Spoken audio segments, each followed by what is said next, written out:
Rider gadan makalis aksidenteng mabangga ang nagbalyong ido sa tinampo sa Malilipot, Albay.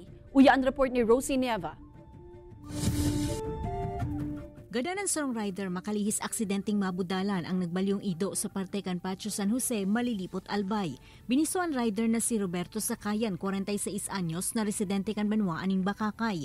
Magin an ido na nabangga kaini ang binawian manin buhay. Pigtutubod ang marikas ang padalagan kan motorsiklo, rason para dai na ini nakapreno, as sinali kayan kuta na ang nasambitan ng ido. Kang pag-abot niya doon sa place of incident, binabangga daan ni pong ayam. And medyo makusugong po guys sa impact. Kaya naka-helmet pa yun, sir. Pero grabe sublad talaga na nag-ano sa iya.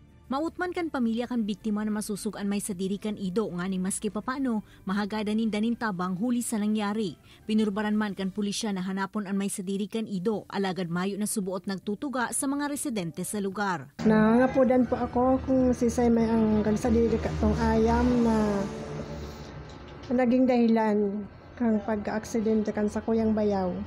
Sana magpailing naman po, asin magtabang maning maski kadikit man lamang. Pinapakihuron mi po na ang ayam dahil man sa diring isip. So kung kita po may mga pagsadiring argay ning hayop na ano ta, syempre gusto ta man na pangatamanan sa hayop ta, ikulong ta po or igakod tangani pong argay yan dahil man maka-aksidente. Pigshare tuman kan Provincial Veterinary Office na mapadagos ang sa indang programa manungod sa Barangay Responsible Ownership of Dogs nganing malikaya na ang siring ng mga insidente.